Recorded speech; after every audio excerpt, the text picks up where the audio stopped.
Ini benar-benar pengalaman yang gila bagiku. Rumah ini merubah aku. Tentu saja di balik rasa takutku, aku menjadi sangat penasaran dengan semua ini. Apa dan siapa lagi penunggu rumah ini? Hari pun berlalu. Walau setidaknya aku sudah mulai membiasakan diri dengan rumah ini, tapi ternyata tidak semudah yang aku kira. Karena pernah di suatu siang, waktu itu aku sedang sendiri di rumah. Bapak dan ibu sedang ke pasar dan Dina sekolah. Aku belum sempat menyusul ke pasar karena aku tadi bangun agak kesiangan.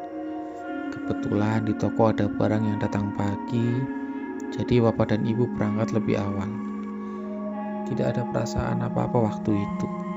Setelah bangun, sebelum mandi aku ke depan rumah untuk menyiram tanaman milik ibu yang tadi sempat ibu pesankan ke aku.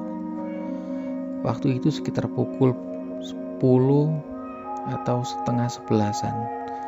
Sambil tolak pinggang, satu tanganku memegang selang. Cerah sekali cuaca waktu itu, sembari menjawab orang lewat yang menyapa, dan ada satu orang lewat yang menyapaku. Aku ingat sekali itu Bu Narmi, tangga sebelah rumah. Belakangan ini beliau memang teman akrab ibuku. Begini katanya, "Pagi mas, tumben nyiram-nyiram, emang ibu kemana?" Dengan logat medoknya sembari menghentikan sepeda kayunya. "Ibu sudah di toko tante," jawabku. Bu Narmi terlihat mengamati sesuatu di belakangku dan berkata, "Loh, itu kok Dina lagi nyapu-nyapu di ruang tamu? Emang dia ndak sekolah?" Saya yang kebingungan cuma tolah-toleh. Tapi ketika saya mau menjelaskan, Bu Narmi buru-buru pergi meninggalkan aku yang kebingungan. Saya periksa ruang tamu, ya emang gak ada siapa-siapa dong. Jadi siapa yang tadi Bu Narmi lihat? Seketika aku langsung merinding. Tidak jadi mandi, cuma cuci muka terus langsung berangkat ke pasar. Sampai sana aku langsung cerita ke ibu tentang kejadian aneh itu. Ibu yang kurang yakin ingin menanyakan langsung kejadian itu kepada Bu Narmi. Selang hari akhirnya ibu berhasil buat Bu Narmi bercerita, karena tadinya dia enggan untuk menceritakannya. Jadi menurut Bu Narmi, setelah menyapa aku di pagi itu, Bu Narmi melihat wanita sedang menyapu di ruang tamu. Tapi tak begitu jelas soalnya terhalang jendela. Beliau ini melihat dari sela-sela jendela yang terbuka. Yang jelas itu wanita. Awalnya Bu Narmi menyangka itu adalah Dina, sehingga dia bertanya kepada saya tadi. Tapi setelah beliau mengamati, Bu Narmi sepertinya sadar kalau itu bukan Dina, karena melihat perawakannya yang lebih seperti remaja dewasa. Bu Narmi terus mengamati untuk meyakinkan penglihatannya. Tapi ketika Bu Narmi mengamati, tiba-tiba sosok wanita itu berjalan keluar, berdiri dan bersandar di gawang pintu. Kata beliau, wujudnya adalah wanita muda, seumuranku mungkin, memakai kebaya oranye, bawahan jarik dan rambutnya terurai. Mukanya cantik namun pucat. Bu Narmi yang menyadari itu bukanlah Dina langsung pergi karena takut. Yang membuat saya tidak habis pikir, ini di pagi hari, bisa-bisanya menampakkan diri. Belakangan setelah aku tanya ke bapak, sosok itu adalah Sri Murni. Kata bapak, itu adalah jin penunggu, keris milik Eyang Kakung yang sengaja ditanam di tengah rumah. Kejadian ini membuat aku yang sudah agak terbiasa menjadi takut lagi. Setelah itu aku tidak berani lagi berada di rumah sendiri.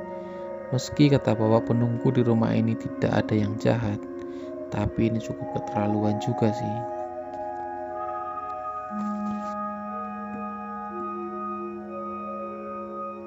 Tahun ini tahun 1999 dan harusnya aku kuliah.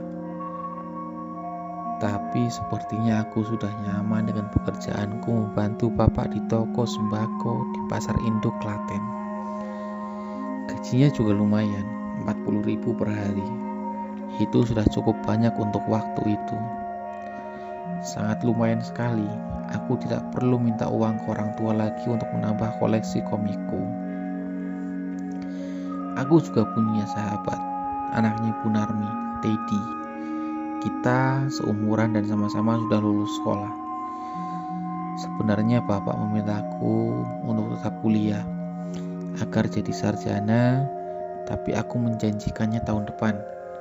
Dengan punya uang sendiri, aku mulai mencoba hal-hal yang aneh bersama Teddy tentunya.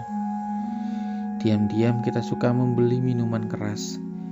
Dan ada kejadian lagi yang membuatku berhenti minum minuman keras. Jadi hampir setiap malam minggu aku dan Teddy itu minum. Tapi kita tidak pernah kemana-mana. Minumnya juga di kamar, sembunyi-sembunyi sambil dengerin musik. Tapi lama-lama seperti menjadi adiksi. Intensitas kita minum menjadi semakin sering dan agak kelewat banyak. Dan di suatu malam aku ingat sekali itu malam minggu. Kebetulan bapak dan ibu sedang keluar kota ke tempat kerabat. Adikku Dina juga ikut.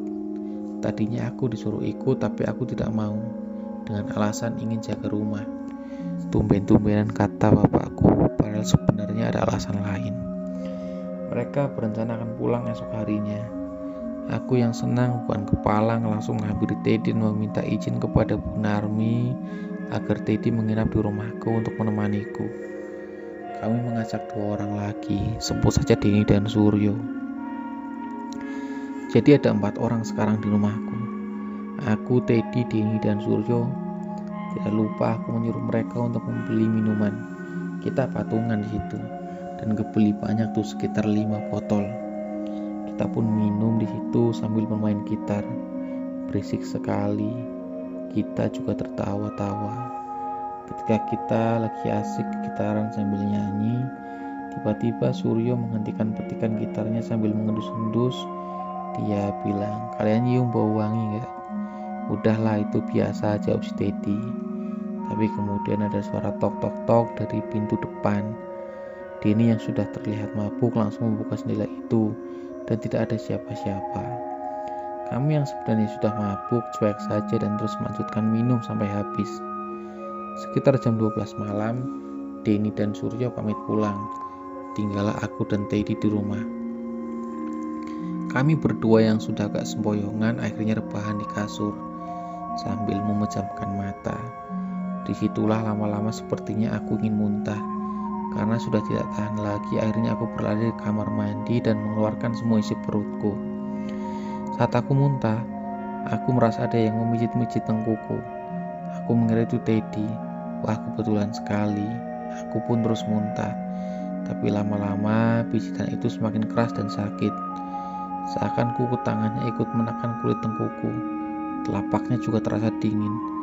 "Udah, Ted," dihela nafasku. Tapi malah disambut dengan suara ketawa cekikikan. Seketika aku langsung menoleh dan di situ sosok nenek tua telanjang itu lagi, Mbah Jingkrak. Sambil bertolak pinggang dia berkata, "Kapokmu kapan, heh?" Aku langsung roboh hingga bajuku basah semua. Sosok itu pun melompat ke atas dan menghilang. Aku teriak memanggil Teddy tapi tidak ada jawaban. Seketika sepertinya rasa mabukku langsung hilang. Aku langsung sadar. Sambil ketakutan aku berlari merangkak menuju kamarku. Aku melihat Teddy masih tertidur. Tapi yang aku kaget di sini ada sosok anak kecil yang sedang duduk di dada Teddy. Iya, Mas Onggo. Aku hanya terpaku. Anak kecil itu duduk sambil menggoyang-goyangkan tubuh Teddy dan Teddy pun terbangun bersamaan dengan sosok anak kecil itu yang menghilang begitu saja. Teddy terbangun seperti kaget. Jadi ternyata tadi dia tahu kalau sedang diduduki oleh sosok anak kecil itu. Teddy nampak sangat ketakutan. Dia ingin berlari pulang tapi aku mencegahnya untuk memohon tetap bersamaku di rumah hingga esok hari. Aku pun mencoba terlihat tenang. Aku ganti baju, membersihkan kamar, menutup pintu dan jendela, menyetel musik agak keras hingga akhirnya kita berdua bisa tertidur dan bangun keesokan harinya dengan keadaan yang kurang sehat. Teddy demam dan kuantarkan ke rumahnya. Sejak kejadian itu, saya memutuskan untuk berhenti minum karena memang kebiasaan ini sangat tidak baik. Di sini aku belajar bahwa makhluk gaib sepertinya juga tidak suka dengan maksiat. Terbukti dengan kejadian malam itu. Hari pun berlalu. Aku sudah bisa tenang dan terbiasa. Aku juga mulai rajin beribadah. Tidak ada lagi gangguan yang berarti. Palingan cuma sekelebat bayangan dan bau wangi. Itu yang terjadi hampir setiap hari. Aku pun tidak begitu mempermasalahkannya. Tahun 2000, akhirnya aku diterima di salah satu universitas negeri di Jogja. Aku pun berkuliah dan kos di sana. Dan rutin 2 hari dalam seminggu aku pulang ke rumah ini lagi. Sekian.